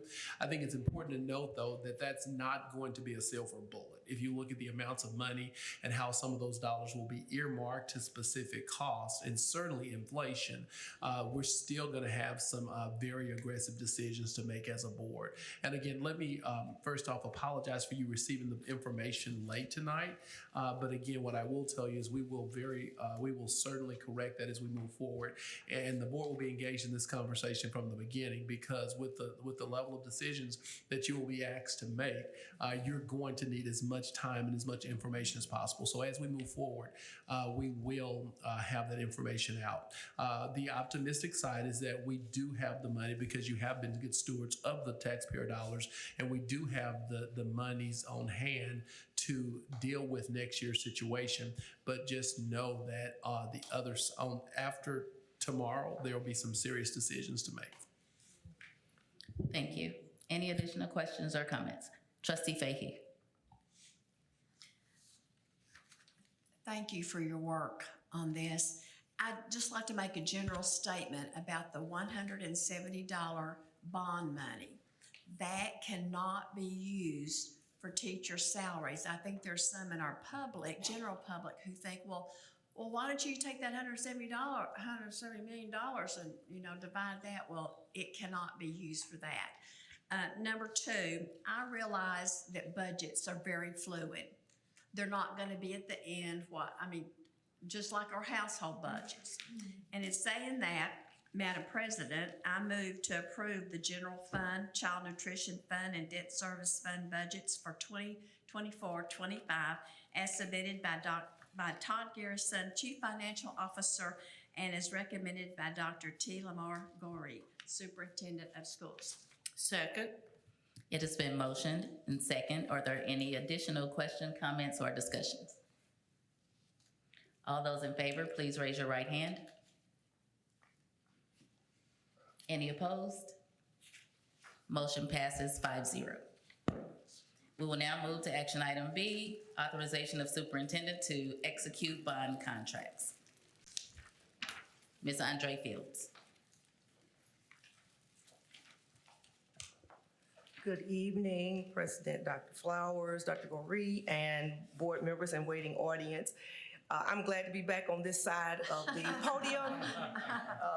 And appreciate the opportunity to be back in my seat as I thank you all on last month for the service and support you gave me last month, but I'm glad to be back here on this side.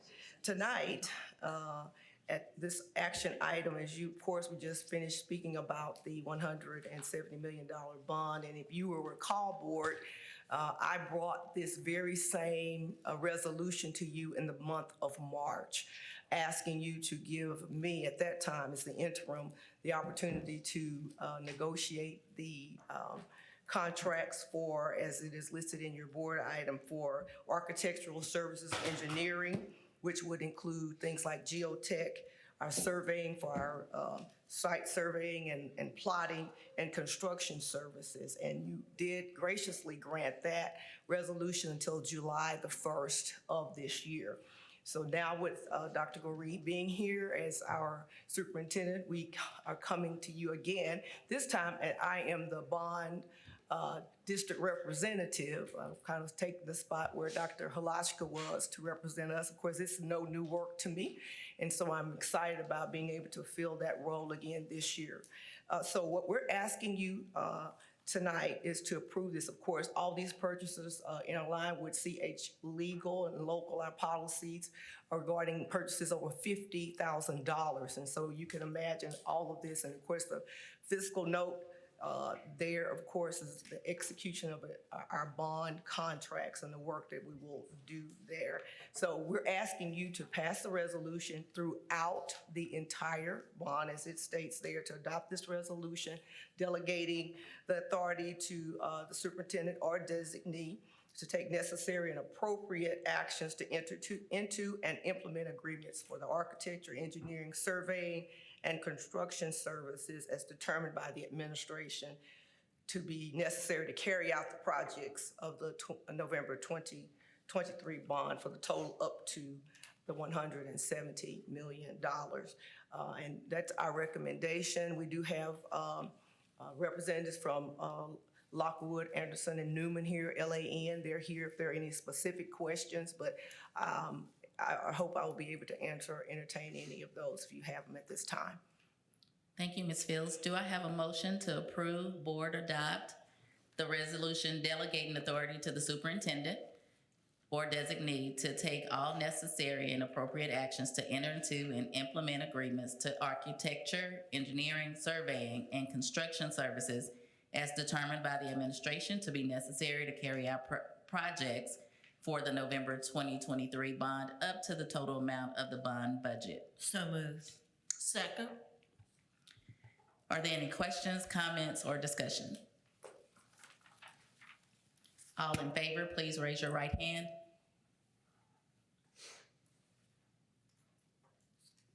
No. Any opposed? Motion passes 4-1. Thank you. We will now move to action item C. Consider approval of request to the TEA for optional flexible school day program. Presenter, Ms. Brown. Good evening, Madam President, Board of Trustees, and Dr. Goree. I'm here to present the optional flexible school day program, which we use at Pace High School this evening. The optional flexible school day program is a flexible method of taking daily student attendance for students at risk of dropping out. The methodology focuses on students accruing instructional minutes over the course of days rather than being absent or present at a given time. 4 hours of instruction equals 1 eligible day present. During the traditional attendance method, as you can see the sample on the slide, students must be present at the official attendance taking time. However, they are not counted for funding purposes if they are absent. And so with the optional flexible day school program, we have some options to get funding for attendance over time. In the traditional method, if a student comes to school after funding, it is not generated. So even if they come late after that official attendance taking time, there's no money generated for their program. And so this flexible school day program will allow us to get 1 day of attendance for every 4 hours of instruction for that student.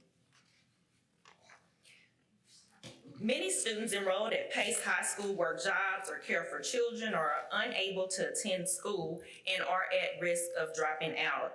Adopting the optional flexible school day program would benefit the district by collecting attendance funding through accrued instructional minutes per student rather than the traditional attendance method of being absent or present. This method of taking attendance is one of the programs used to prevent students from dropping out, and it benefits the district financially at the same time. During the 23-24 school year, 6 students participated in the optional flexible school day program, and 77 days of attendance was accrued in addition to the ADA for PACE increasing this school year from 70.09% to 73.51%. Therefore, it is recommended that the school board approve the optional flexible school day program application for Pace High School to the Texas Education Agency for the 24-25 school year. And I'm happy to answer any questions you may have. I have a question. Isn't this a renewal? Yes. Okay. Because this is how they've always gotten their Yes. attendance, so it's not something new, it's just a renewal. Yes, it's just a renewal, and the way it has to be presented is we have to discuss the benefits, but yes, ma'am. Okay. Uh-huh. Do I have a motion to approve the optional flexible school day as alternative method of attendance accounting for Mary E. Smithy Pace High School for the 24-25 school year? So moved. Second. Are there any questions, comments, or discussions? And Trustee at Sepp. first, it wasn't clear until you did this recommendation, but this is not for Duncanville High School. This is only for Only PACE. for PACE. Thank you. That's correct. Mhm. Thank you. All those in favor, please raise your right hand. Any opposed? Motion carries 5-0. We will now move to action item D, approval of school bus purchase. Good evening again. So I'm pleased to come before you again with the opportunity to purchase new school buses. So as I've shared previously, last year, the bond committee recommended allocating $7 million to purchase approximately 40 new buses.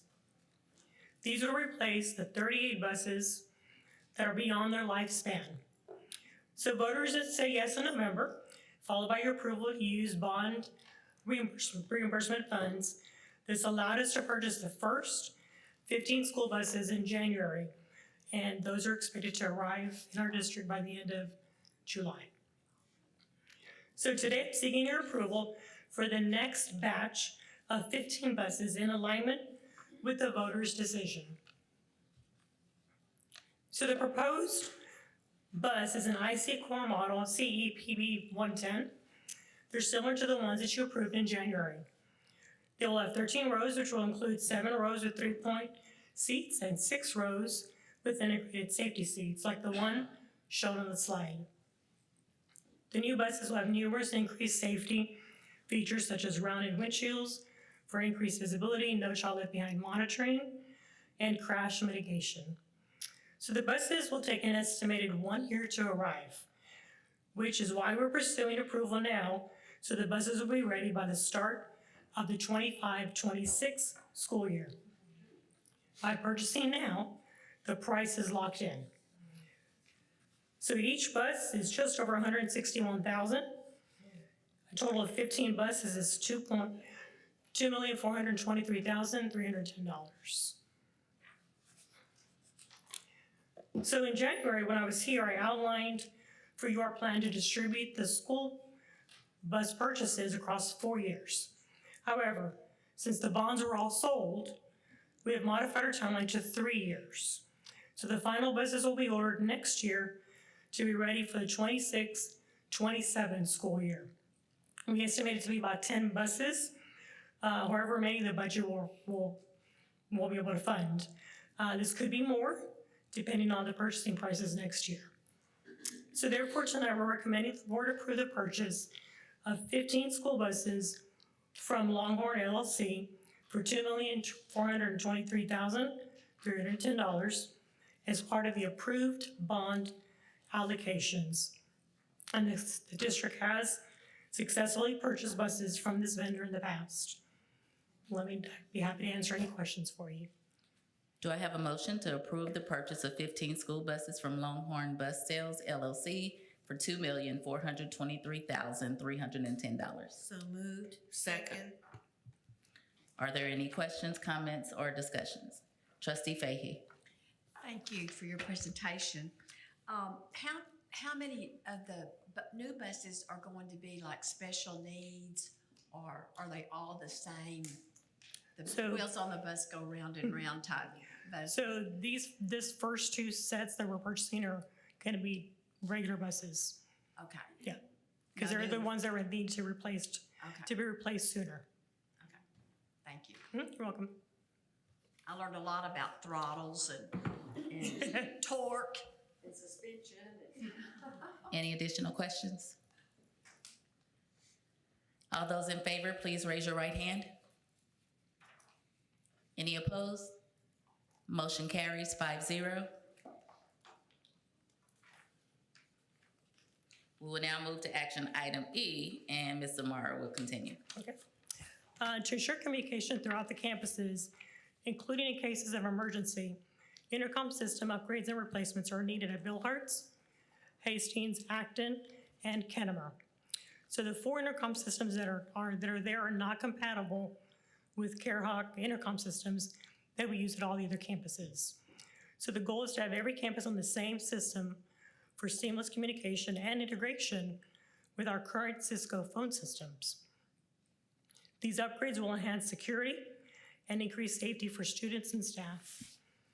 We have state-provided safety grant funds available for these projects, so we will not have to use the general fund for these upgrades. The upgrades are expected to be completed by the start of the 24-25 school year. The district has successfully utilized communication concepts in the past. They are pre-vetted and approved by various cooperatives. The communication concept is also a factory-authorized distributor for the CareHawk emergency communication system. Therefore, tonight we're recommending the board approve the purchase of intercom systems for Acton, Bill Hartz, Hastings, Kennemer by communication concepts at a cost exceeding $50,000. Be happy to answer any questions for you. Do I have a motion to approve the purchase of intercom systems for Acton Elementary, Bill Hartz, Hastings, Kennemer Middle School by Communications Concept at a cost exceeding $50,000? So moved. Second. Are there any questions, comments, or discussions? Trustee Fahey? Yes, thank you.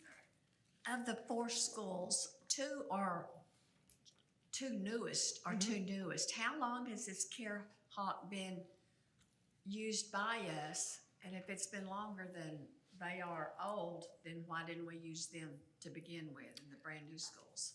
So that's a great question. I'm not sure why they chose to go with those systems that are there now. We can pull the systems and then sell them so we can recoup some of the money that went towards them. What we've done moving forward is we have a facility plan to where any new building we have, there's certain products or types of materials that we want included in the build. And so we definitely, moving forward, we have CareHawk as the preferred system. Thank you. You're welcome. Any additional questions? Trustee Colton? Thank you very much for your presentation. I appreciate what staff is doing, because this, helps the schools to be more secure when they can all communicate. So on Bill Hart's, does that have a CareHawk system already? And yes, the beach just needs to be upgraded, Okay. the Okay, panel. all right. That was my only question. So everything else is compatible with this system? Yes, across the board, you've already approved earlier this year DHS and Hyman, and so those are in the process of getting updated. But all should be done by the start of the school year. What is the warranty on this equipment? I'll have to get back to you on that. I'll look that up and get that information to you. Thank you. Thank you. Trustee Savage Martin? When the bond people get together and they order whatever they're gonna put in a new facility, say like CTE up at the high school, how, are you sitting in on that meeting? Yeah, so we do sit in on the Okay. meetings, and then we do have that manual that discusses what specific types of materials we want to be installed. Yes. All those in favor, please raise your right hand. Any opposed? Motion carries 5-0. Thank you. We will now move to action item F. Presenter, Dr. Brown. Good evening, Madam President, Dr. Flowers, Board of Trustees, and Dr. Goree. It is my pleasure to submit for your consideration a purchase of more than $50,000 for a single-wire InformaCast system upgrade.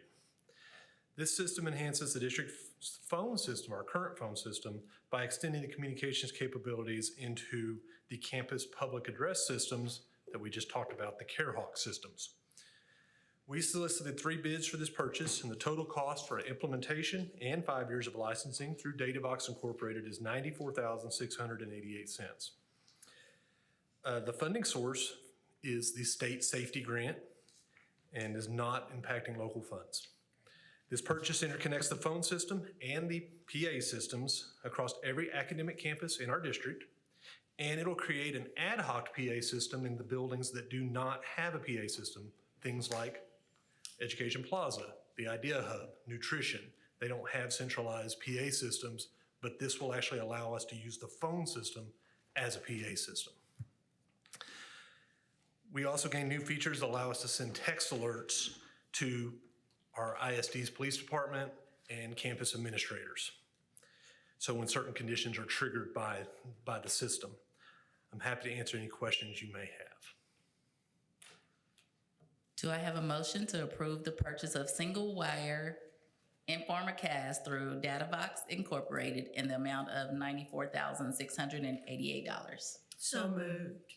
Second.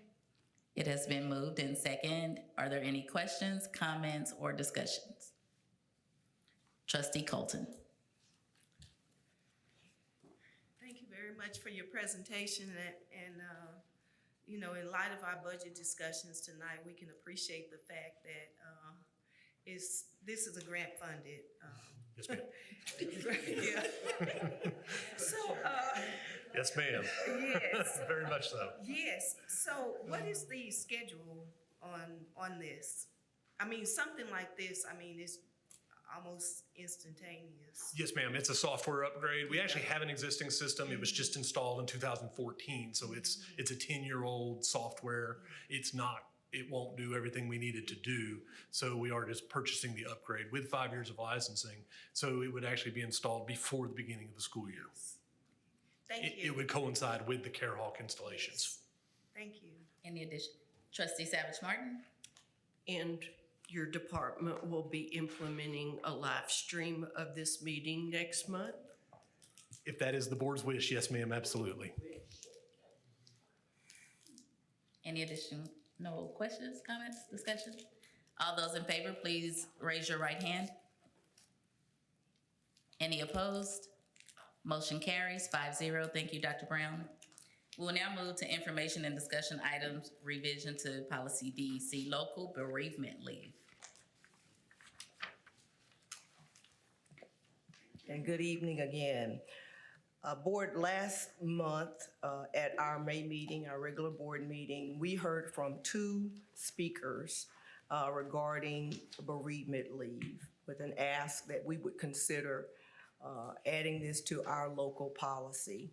I heard them and our administration heard them.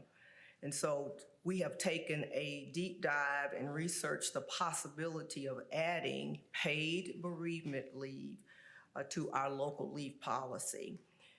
In just a few minutes, a few seconds, Ms. Pam Brown will come to present the overview of our findings. And since this is the first reading of a proposed change to policy, there will be no action tonight. We will want you to hear from us. We have already vetted this with our TASB policy representative, and we have also vetted this with our legal counsel. And so if determined you want to move forward, we will bring it back to you again in July. But in the meantime, I'm going to step away and ask Ms. Pam Brown to come, and then I'll come back at the end. Good evening again, Madam President, Dr. Goree, Board of Trustees. I'm here to present information on policy DEC local, which deals with bereavement leave.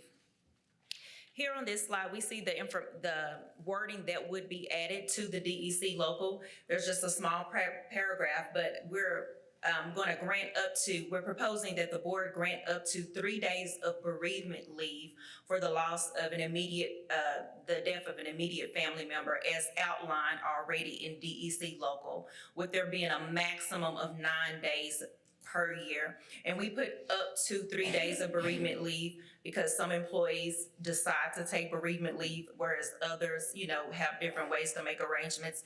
And so the leave would not be cumulative. It would not roll over from year to year, but if need be, they could take up to 3 days per year upon the death of an immediate family member, with a maximum of 9 days per year with no loss of pay or no loss of their state or local leave, which they already have. The 5 days of local leave and the 5 days of state leave. This would be in addition to that if needed due to death. And so the district is developing administrative regulations, and so they would have to follow the process for requesting the leave and submitting that to HR. Policy DEC local already defines what is an immediate family member, so the district did not have to come up with that definition, but as you can see on this slide, it outlines the different categories for what's considered to be immediate family, even people residing in the home at the time of their death, if that happens, unfortunately. And so employees would request bereavement leave by reaching out to HR, and then they would have to provide the appropriate documentation, various options for documentation, as far as submitting that they had a family member that passed away and their connection with that family member. And then upon that, we would grant the bereavement leave with no loss of pay or their state or local leave. So we looked at other districts that offer bereavement leave, and so we did find some districts in the area that offer bereavement leave as well as some other paid bereavement leave, in addition to some other districts across the state. When I was reaching out with TASB, I asked them how many districts offer bereavement leave, and they told me they could not give me that number, but they did let me know that 237 districts out of 1,026 have the word bereavement in their policy. So they couldn't give me, so somehow one way or another it's addressed in their policy, but they could not give me the exact data. So we're looking at about a quarter of the districts that address bereavement in some form or fashion in their policy. And these are other local districts, with the majority of them offering, some offer different days, but the majority, the pattern is 3 days per death of a family member. And so these are some of the other districts in the area that do offer bereavement leave. Are there any questions? Yes, ma'am. Dr. Goree? And thank you very much, Ms. Field, as well as Ms. Brown. One thing that I would add to the board is that when we talk about things to really incentivize people wanting to come work here and stay here, this is a way that we do that, especially when we're not in a situation to really provide additional raises. This would go a long ways with our employees. Trustee Savage Martin. What is documentation? So for example, they could provide an obituary, a death certificate, just different forms of documentation that someone did indeed pass away. So if they are, because leave is a form of pay, and so if they are requesting bereavement leave, you know, we would want some type of documentation that an immediate family member passed away.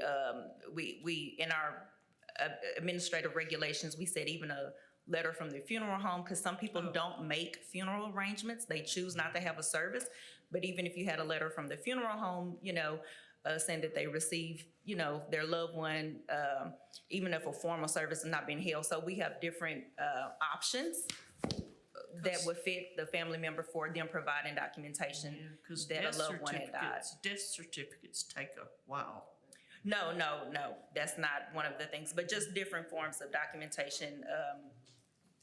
And there would be a process, a form, yes. Yes. And so we'll see the criteria before we roll it out. Is that correct?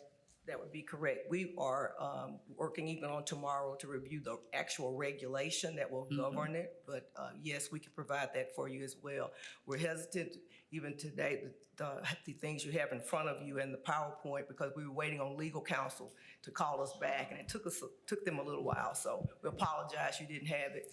You had the board item, you just didn't have the PowerPoint and the draft. You have the draft there in front of you as well. But yes, ma'am, the regulation will be provided. Okay.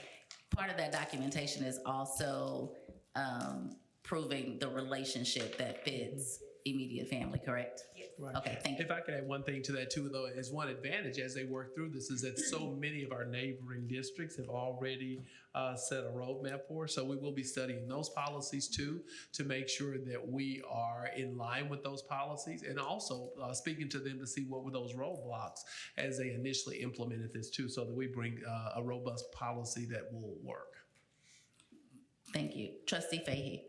Because you can't accumulate days, you know, pass from year to year, can you gift days? Like if you've got 3 coming to you, I've heard some businesses, you can gift a day to someone. I don't know if that's considered or not. We have not considered that as part of the regulation. You know, we have the sick leave bank. Right. That's kind of the similar question you're asking. Exactly. And so we will kind of do a little bit more deep dive on that. Obviously, anytime you gift something, you have to have someone who administers it, as some type of person who regulates it. And we want to do it as fairly as possible. And so when we do that, that's why we want to have our regulation really tight on how we go about doing it. But thank you for the input. Thank you.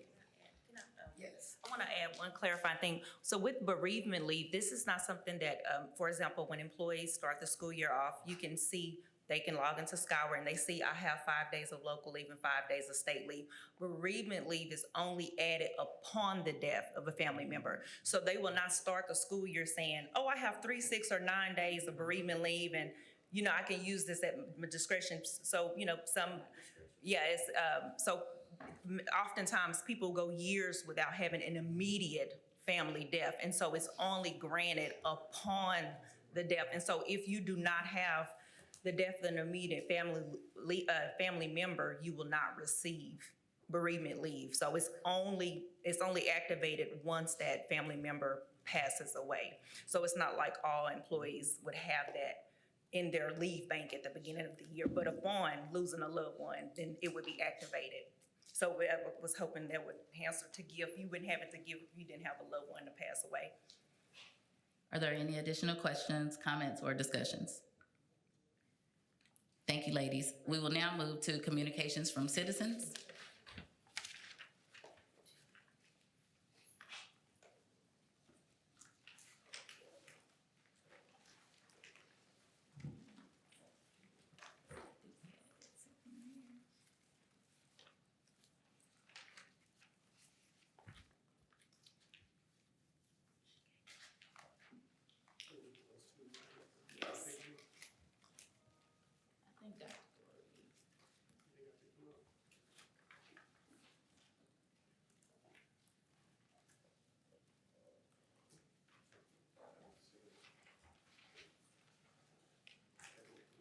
The Mavericks must have lost. I can feel it.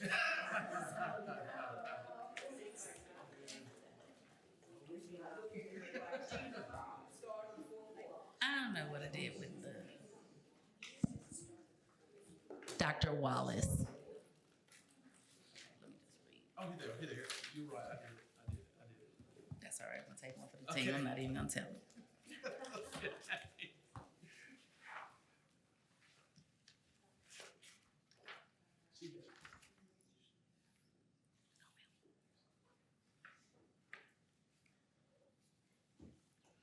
We now move to the communications from citizens, and we received 2 cards. And before you make your way to the front, please allow me to read the following.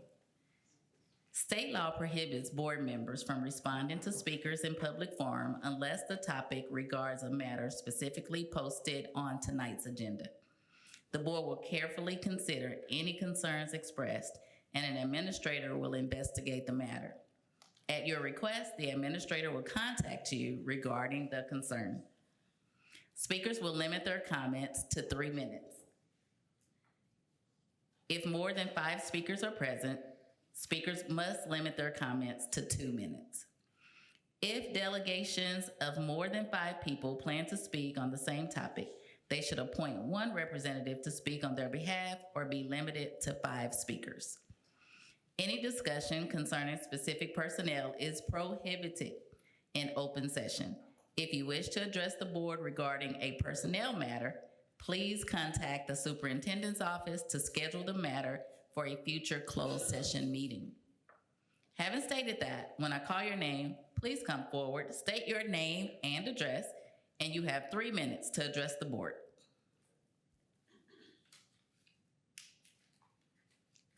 Dr. Gabrielle Wallace.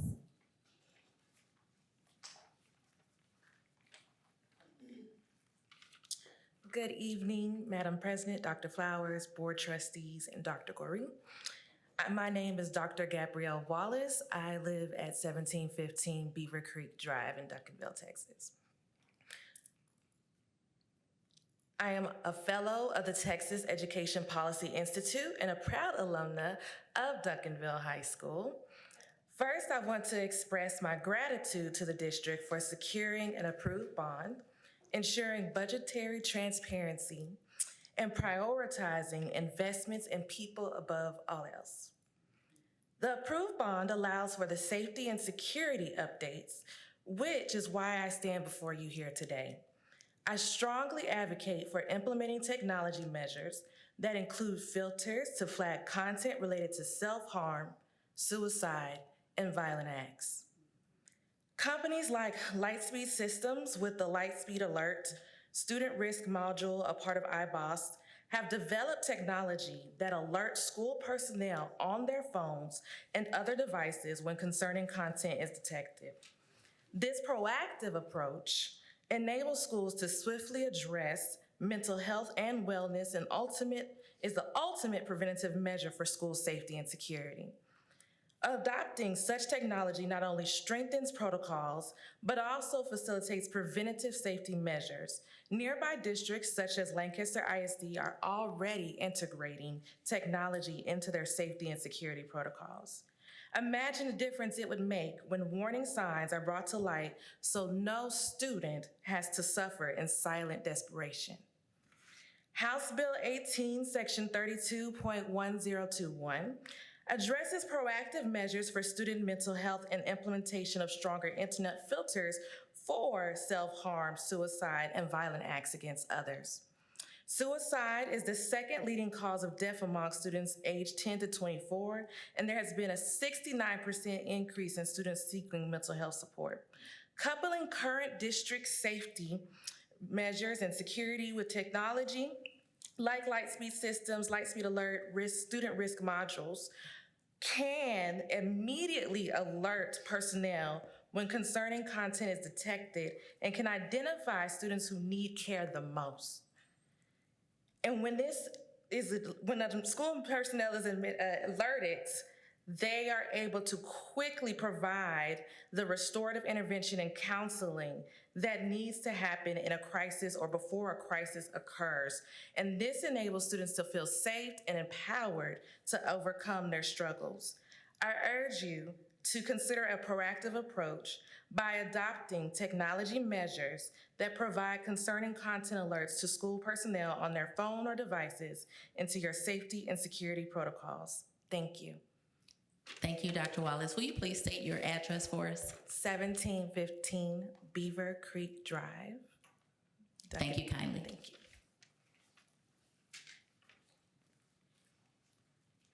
Is Labrika Schaefer present?